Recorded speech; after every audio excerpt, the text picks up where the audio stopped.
So, I'll introduce myself before I start talking about what happened. I'm 17 years old. I celebrated my 17th birthday just a couple of months ago. I graduated from high school just a month ago and have been a straight A student all my life. I've been living with my 38-year-old mother for the last year and 10 months. She's a single mom and the head chef at one of the best Italian restaurants in our city. My parents got divorced when I was 10 years old. My parents co-parented me for several years, but then my dad was diagnosed with brain cancer. My dad ran the trucking business that his parents had started, but he'd let his brother take over once he fell sick. Earlier, I used to alternate between living with my mom and dad every week, but after my dad's diagnosis, I had to move in with my mom full time. I visited my dad often, but I still did miss living with him because I'd say I've always been a lot closer to my dad as compared to my mother. My mom's just always been a little too tightly wound for us to really get along, and we just constantly used to be at odds. First, it was my dad, who she'd fight with all the time, and then after the divorce, it was me. She had her good moments too, though, so I didn't mind staying with her. And after my dad's diagnosis, I had no choice but to stay with her, so I made my peace with it. My mother and I, in the recent past, have not been on good terms, mostly because of her relationship with her new husband and how he treats me. My mother got married for a second time just 8 months ago to Mark, 32, male. She'd been dating Mark for a little over 1 year, and I only found out about it when he proposed because she'd kept their relationship well under wraps. It was the significant age gap between the two, and my dad had just been diagnosed at the time, which also didn't help, so she just kept it a secret. When he proposed, that's finally when she decided to tell us about their relationship. And at that point, I had no other choice but to be okay with it. I never liked or trusted Mark, and it was mostly because of his overly sweet behavior. He seemed too fake and insincere, even when he was being nice to me. Like the vibes were just always off about him, if you catch my drift. Of course, I couldn't tell my mother that because then she'd think I was trying to discourage her from getting married on purpose or some other ridiculous thing. I put up with Mark, but I didn't allow him to be my friend, and I realized I was right about him just 3 months after the wedding. He'd moved in with us after the wedding, and since he was a high school football coach, he'd be home a lot earlier than my mother. We'd end up spending a lot of time at home by ourselves before my mother came home, and surprisingly, he never tried to even speak to me when we were on our own. But as soon as my mother would be home, he'd turn on the charm and try to act like we were best buddies. Anyone in their right mind would be able to see right through his little act, and so was I. Anyway, so one day I went to the kitchen to grab myself some food, and then I heard a creaking sound coming from my mom's bedroom.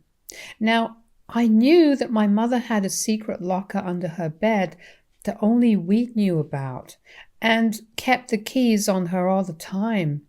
She had a spare set of keys as well, but those were usually with me, and I hadn't given my keys to Mark, so I realized that he must have stolen my mom's set.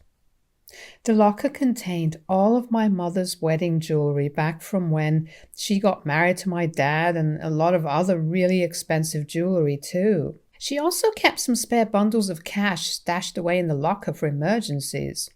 She didn't trust bank lockers and preferred to keep these valuables close to herself because she felt it was considerably safer. It was a whole thing. I watched Mark take out an entire bundle of cash and put it in his pocket. I was too shocked to even move and stayed rooted to my spot, so when Mark turned around, he spotted me standing right outside the bedroom. He looked irritated for a second and then gave me a big smile, walked towards me, and then put his arm around my shoulder while walking me to the living room couch. There, he told me that my mother had asked him to bring him some cash for a work emergency, and that's where he was headed with the bundle of cash. He told me that this was perfectly normal and that I didn't need to talk to my mother about this. I was going to tell my mother about it that day as soon as she came back home, but as soon as I started the conversation, she told me she didn't want to hear it. I just sat her down in private and told her that I had something to talk to her about with regards to Mark, and as soon as I said that, she shut me down instantly. She told me that she'd seen this coming and knew this was going to happen at some point or the other. My mom thought that I was going to tell her the same old, Mark is not the right guy for you, and for some reason she believed that I was going to try and ask her to patch things up between her and my dad. I don't know why she assumed that, because I never made it seem like I thought she and my dad were good together or whatever. I was very relieved when they separated, because it was better that they get divorced than force each other to remain married and traumatize me with their daily fights and arguments. I tried to tell her, but she just wouldn't hear it and yelled at me and said that if I even said a word against Mark, then she'd ground me. That pissed me off, so I decided that she could suffer for all I care, since she was clearly too taken by Mark's surface-level attractiveness to notice what a loser he was. If she wanted to believe a lie and stay delusional, then I wasn't going to stop her, especially after she'd insulted me like that. I didn't bring up the incident with Mark after that, and waited for my mother to catch on herself, which she unfortunately never did. Months passed like this, and I grew more and more distant from my mother because she was obsessed with her husband, and it was just gross, simply because it was Mark, of all people. Then about a week ago, my mother decided to sit me down and talk to me about something very important.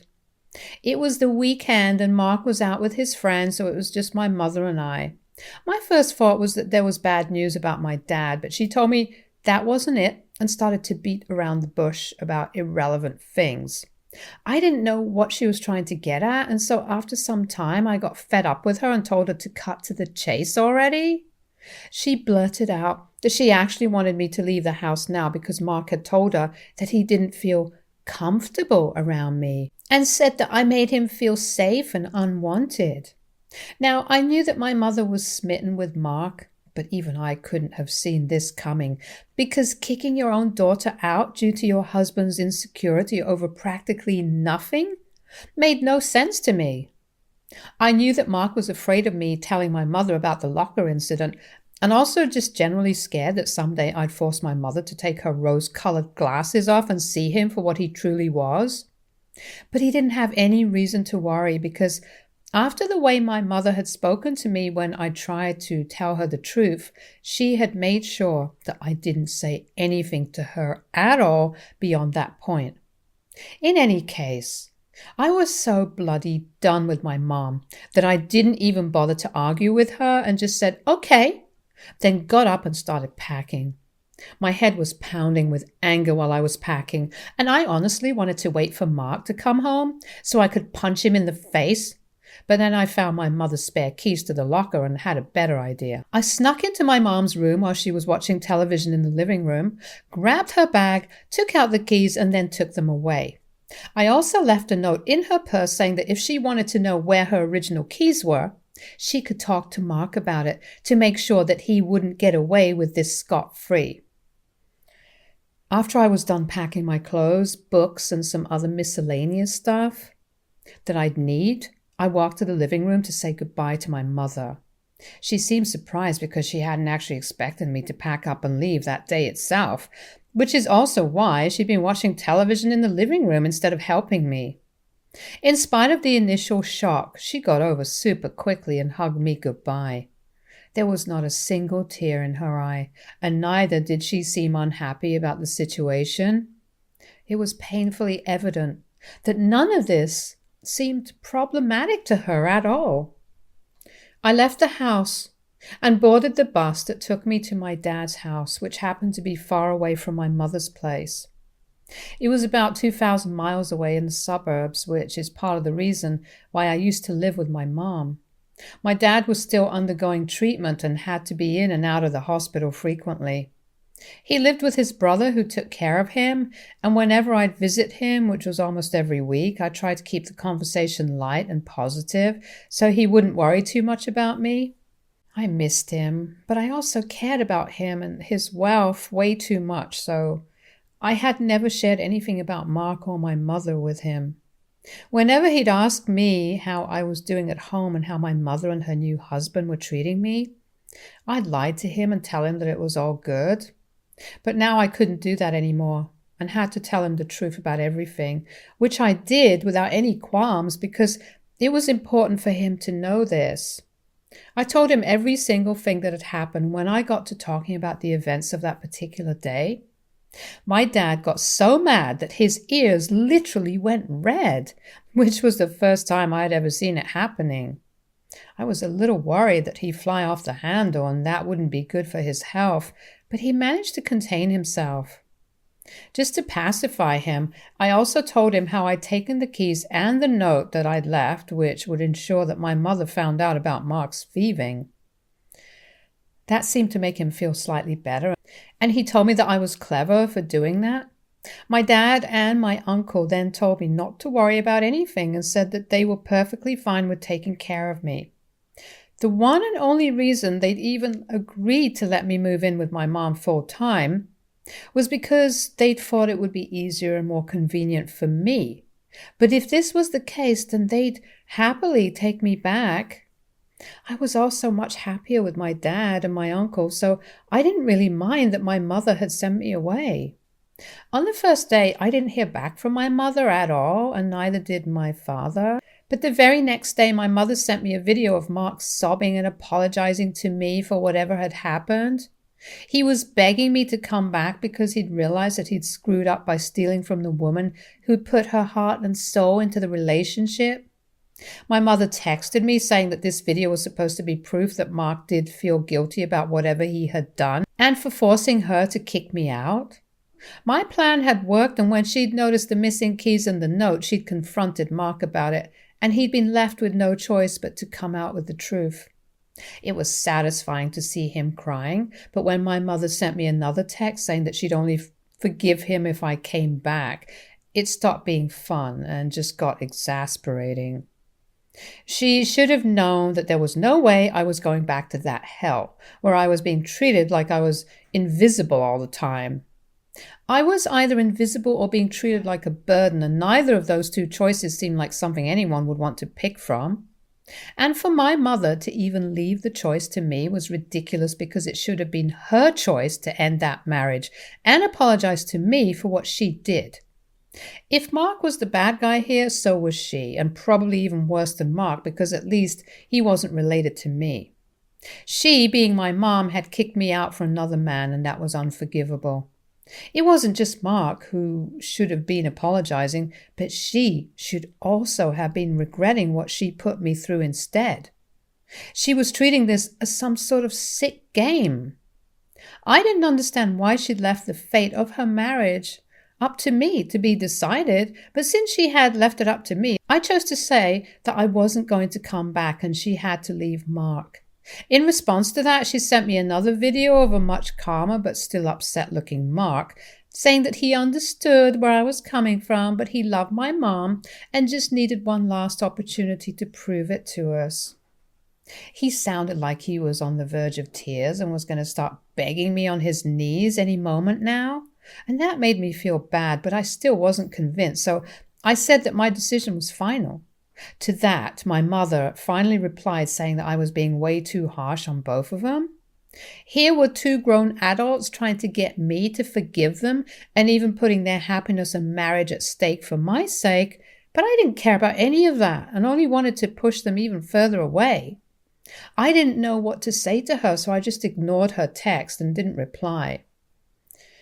It's been 6 days since then, and every day she's been texting me and trying to get me back, and every single day there's a video message from her and Mark where they apologize to me for treating me badly. She's told me repeatedly in the videos that unless I agree to come back, she'll file for divorce to prove to me that she's serious. Yesterday, she even told me that she'd been speaking to a lawyer and sent me texts to prove that it was true. Mark also looked upset in the video. message they sent and begged me to forgive him because he couldn't afford to lose a woman like my mother. I know that I'm destroying their marriage, but to be honest, I feel like whatever my mother is doing is really sick, and I can't bring myself to dignify it with a response of any kind. Not only is she torturing her own husband, but she's also putting me through something very unnecessary because I don't think I'm the one who needs to make a call about what to do in a situation like this. She shouldn't be putting the responsibility of deciding with regards to her marriage on my shoulders in the first place, because that makes me look like the reason their marriage had to end was because her daughter wasn't happy about her marriage. So far, I think everyone knows that that's not the case, and I'd hate to feel guilty like that, but she's just putting me on the spot, so it's not like I have a way out of this anyway. Mark's not a good guy, but he's still a human being, and it's crazy that he's allowing himself to be treated this way at all, just because my mother's richer than him. It's dehumanizing, and I can't believe he's just letting her do this to him every day. I haven't told my dad about it because I don't want him to worry about me, and I know that if I tell him, he'll definitely intervene, and that'll be another dramatic showdown that I don't want him to take on. I feel terrible, but I don't know what to do here. AITA for refusing to decide whether my mother should divorce her thieving husband? Update 1. Hey guys, so I read the comments on my original post, and the general consensus was that I should tell my dad about what I was going through instead of trying to deal with all my problems myself. I guess it's true because I do tend to take it all on myself instead of speaking up and asking for help when I need help. I feel bad telling my dad because I think it might be bothersome for him since he has so much on his plate already. I mean, he's a literal cancer patient, so it's not easy for me to go to him with my problems the way I used to before his diagnosis. I think if I just tried to talk to him, then maybe I wouldn't have had to go through so much because he wouldn't have allowed it at all. Like this time, I finally told my dad all about my mother and her sick techniques, and he called her up and tore into her. She tried to tell my dad that this was none of his business, but he wasn't having it, and told her that he'd be filing for full custody, and that he'd make sure she doesn't ever get to see me after this. She was protesting against it, but both my dad and I knew that she didn't really care about me. She cared more about what other people would think of her when they found out that she'd lost custody of her only daughter because she decided to put her husband over her daughter. That's why she was fighting with my dad over me, not because she loved me. If she loved me, she would have been a better mother, and that was something she'd never even tried to be. Now it was just too late. After the phone call with my mom, my dad explained to me the same things that people in the comments had told me, that I was his daughter and that I didn't need to think twice before coming to him with a problem, because as a father, he could never think of me as a burden. My well-being was his responsibility, and his cancer wasn't going to prevent him from giving me the best life and solving my problems whenever he needed to step in. And I needed to remember that. I won't lie, I teared up at that point because it just reminded me that even though he was a lot weaker than I remembered, he was still my strong dad underneath. I ended up breaking down because after a long time I finally felt that I was safe and loved again. Thanks to my mother and Mark, I'd completely forgotten how that feeling was. But my dad reminded me again that no sickness in the world was going to stop him from protecting me, and I'll always be grateful for that. Gosh, it sounds so sappy, but I'm really happy that it's true for me.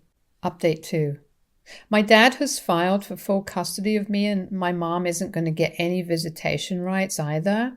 It doesn't really matter since I'm just 1 year away from being a legal adult anyway, but my dad said that he just doesn't trust my mother anymore because her head has obviously been turned by Mark's presence in her life. Recently, she texted me to tell me that I disappointed her by dragging my dad into this, even though I knew he was sick, and called me a selfish and manipulative brat. She also added that she was really happy now that she hadn't actually divorced Mark over what I said. I was accused of trying to drive a wedge between them because that's the kind of petty person I was, but I'd failed and she and Mark were now stronger than ever.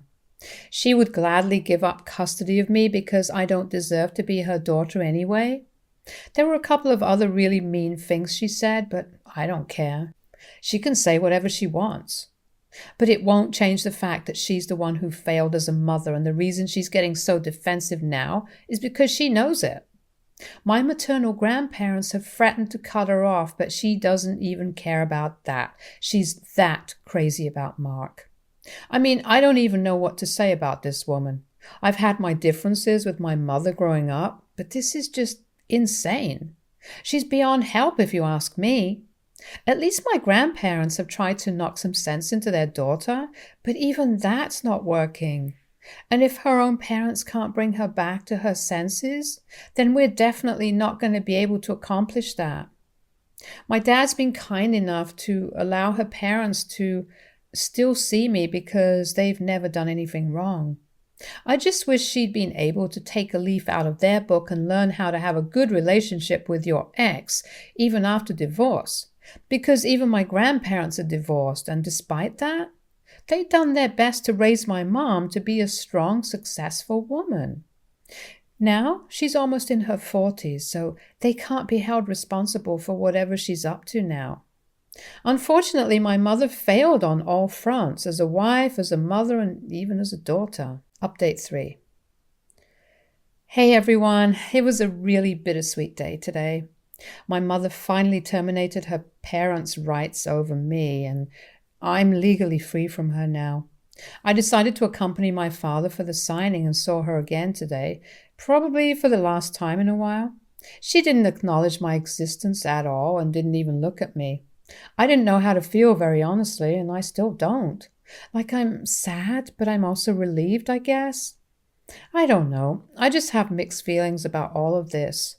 Mark wasn't there, which was no big surprise because that thief probably didn't have the spine to face me after whatever happened. It was only my mother's actions that really hurt me anyway. He can go to hell because he's very irrelevant in my life.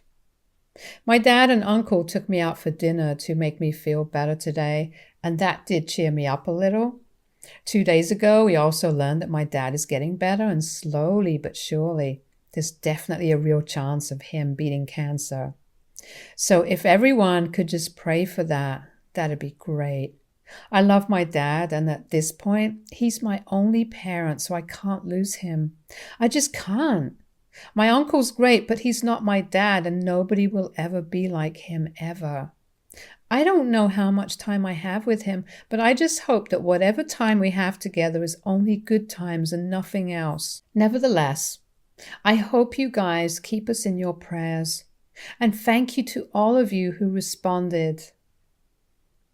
Stay tuned for more stories from our girl relationships.